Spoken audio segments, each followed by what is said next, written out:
ఏపీలో ఆర్థిక సంక్షోభం మీద గత 2 సంవత్సరాలుగా జగన్మోహన్ రెడ్డి గారు ట్వీట్లు చేస్తున్నాడు, ప్రశ్న పెట్టి మాట్లాడుతున్నాడు. దాని మీద ఏ కూటమి ప్రభుత్వ నాయకుడు కానీ, కూటమి ప్రభుత్వం యొక్క ఆర్థిక శాఖ మంత్రి ఎవిడెన్స్తో, డేటాతో మాట్లాడిన సందర్భాలు, కౌంటర్ ఇచ్చిన సందర్భాలు అసలు చూడలే. గత 2 సంవత్సరాలుగా. నిన్న కూడా జగన్మోహన్ రెడ్డి గారు ఒక ట్వీట్ చేశాడు. ఆ ట్వీట్కి అయినా సరే కూటమి ప్రభుత్వం స్పందిస్తుందా అని చెప్పేసి కళతో వేచి చూస్తున్నా. ఎందుకంటే కూటమి ప్రభుత్వం మనుషుల యొక్క వ్యక్తిత్వ హననం చేయడానికి ముందుంటారే తప్ప డేటాతో మాట్లాడడానికి మాత్రం వెనకబడి ఉంటుంది. ఎందుకంటే వాళ్ళ దగ్గర డేటా ఉండదు కాబట్టి, వాళ్ళు చేసిన అంతా కూడా తప్పుడు పనులు కాబట్టి.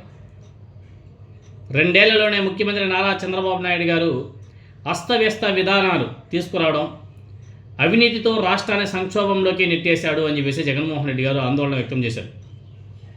చంద్రబాబు నాయుడు గారు చెప్పినటువంటి సంపద సృష్టి ఎక్కడ?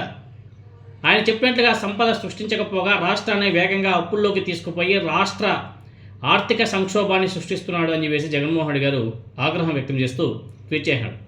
2025-2026 ఆర్థిక సంవత్సరానికి సంబంధించి కాగ్ ప్రొవిజనల్ గణాంకాలను ఒకసారి పూర్తిగా పరిశీలన చేస్తే కలవరపరిచే వాస్తవాలు వెలుగులోకి వచ్చాయి. ప్రజల దృష్టి మళ్లించేందుకు కట్టుకథలు చెప్తుంది కూటమి ప్రభుత్వం. రాష్ట్ర ఆర్థిక పరిస్థితి, సీఎం చంద్రబాబు నాయుడు గారు తీసుకుంటే విధానాల మీద జగన్మోహన్ రెడ్డి గారు నిన్న సోషల్ మీడియాలో ఒక పెద్ద ట్వీటే చేశారు. అన్ని వివరాలు డేటాతో సహా అయినా చాలా బాగా వివరించడం కూడా జరిగింది. ప్రజల దృష్టిని మళ్లించేందుకు అభివృద్ధిలో దూసుకుపోతున్నామని చెప్పేసి, సంపద సృష్టిస్తున్నామని చెప్పేసి చంద్రబాబు నాయుడు గారి అవాస్తవ ప్రచారం చేస్తున్నాడు. ఒకటంటే ఒకటి కూడా నిజం కాదు. రాష్ట్ర సొంత పనుల్లో ఏవైతే ఉంటాయో సొంత పనులు, ఆ రాబడి కూడా తగ్గిపోతే జిఎస్డిపి ఏకంగా 10.75% వృద్ధి సాధించాడు చంద్రబాబు నాయుడు గారు చెప్పడానికి ఒక కట్టుకథ కాదా? అవునా? 2025-2026 ఆర్థిక సంవత్సరంలో రాష్ట్ర సొంత పన్ను రాబడి 3.22% తగ్గిపోతే జిఎస్డిపి వృద్ధి ఎలా సాధ్యమైందో ఒకసారి చంద్రబాబు నాయుడు గారు, అదేవిధంగా వాళ్ళ ఆర్థిక శాఖ మంత్రి వర్యులు సమాధానం చెప్పాల్సిన అవసరం కూడా ఉంది. ఏదైనా రాష్ట్రం అభివృద్ధి చెందుతుందంటే అక్కడ పెట్టుబడులు, వినియోగం పెరుగుతాయి. తద్వారా రాష్ట్ర పన్ను రాబడి పెరుగుతుంది. కానీ రాష్ట్రంలో పన్ను రాబడి 3.22% తగ్గిపోతే దీని అర్థం ఏమిటి? రాష్ట్ర సంపద పెరిగినట్ట? రాష్ట్ర పన్ను రాబడి 9.60% పెరిగి ఉంటే జిఎస్టిపి 10.75% వృద్ధి సాధించిందంటే ఎవరైనా సరే నమ్ముతారు. ఇందుకు పూర్తిగా విరుద్ధంగా సొంత పన్ను రాబడి 3.22% క్షీణత వస్తే ఏ విధంగా సంపద సృష్టి జరిగినట్టు? అదేవిధంగా 2023-2024 రాష్ట్ర పన్ను రాబడులు 85,922 కోట్లు ఉన్నాయి. అంటే గతంలో జగన్మోహన్ రెడ్డి గారు ముఖ్యమంత్రిగా ఉన్నప్పుడు 2 ఏళ్ల తర్వాత 8% సాధారణ వృద్ధిని సాధించినా కూడా 2025-2026 సంవత్సరంలో పన్ను రాబడులు 1,00,000 కోట్లు ఉండాలి కదా.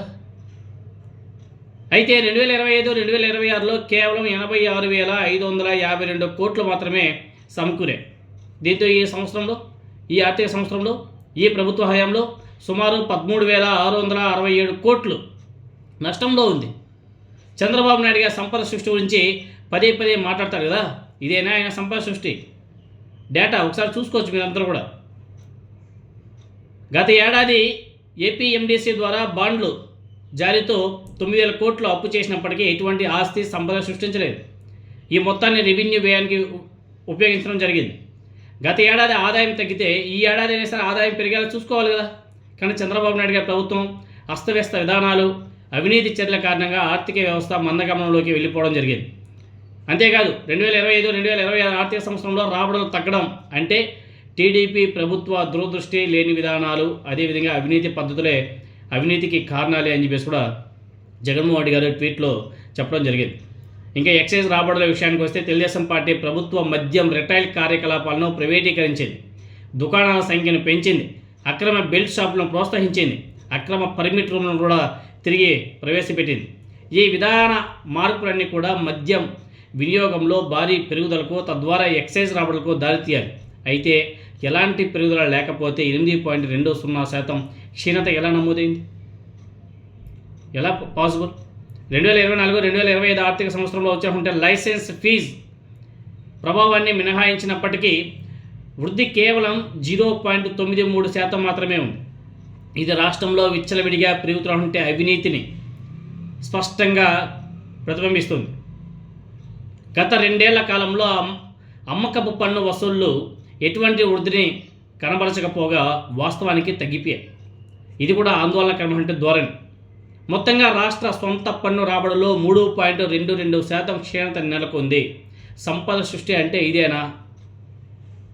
ప్రతిపక్షంలో ఉండగా చంద్రబాబు నాయుడు గారు ఆదాయ వనరులు సంపద సృష్టి తనకే సాధ్యం, ఇందులో తాను గొప్ప ఆర్థికవేత్తను అని చెప్పేసి పదే చెప్పుకున్నాడు కదా. అంతేకాదు వైఎస్ఆర్ కాంగ్రెస్ పార్టీ ప్రభుత్వం అత్యధికంగా అప్పులు చేసిందని చెప్పేసి ఆరోపణలు కూడా చేశారు కదా. వాళ్ళు అధికారంలోకి వస్తే, అంటే తెలుగుదేశం పార్టీ అధికారంలోకి వస్తే పథకాలు అమలు చేయడానికి అప్పులపై ఆధారపడడం సంపద సృష్టించి పంచుతామని చెప్పేసి చెప్పాడు కదా. తీరా అధికారంలోకి వచ్చాక రోజువారీ ప్రభుత్వ ఖర్చుల కోసం అప్పుల మీద విపరీతంగా ఆధారపడింది. వైఎస్ఆర్ కాంగ్రెస్ పార్టీ ప్రభుత్వంలో ఆ ప్రభుత్వ హయాంలో ఉన్నటువంటి అనేక పథకాలను నిలిపివేయడంతో పాటు చంద్రబాబు నాయుడు గారు ఇచ్చినటువంటి సూపర్ 6, సూపర్ 7 హామీలు కూడా గాలిలో వదిలేశాడు. అయినప్పటికీ చంద్రబాబు నాయుడు గారి ప్రభుత్వం ఖర్చుల కోసం అప్పుల మీద విపరీతంగా ఆధారపడుతుంది. గత 2 ఏళ్లుగా అవినీతితో ప్రభుత్వ ఖజానా దోపిడీకి పాల్పడడం తప్ప మరొకటి ఎక్కడ కనిపించడం లేదు. వేగంగా వృద్ధి అంటూ ప్రజల దృష్టిని మళ్లించేందుకు కట్టుకథలు అదులుతున్నారే తప్ప అక్కడ రియాలిటీగా చూస్తే అక్కడ డేటా సున్నా, ఎటువంటి అభివృద్ధి లేదు, ఇంకా క్షీణించిపోతుంది. వీటిని ప్రతి ఒక్కటి కూడా పరిశీలించాల్సిన అవసరం ఉంది.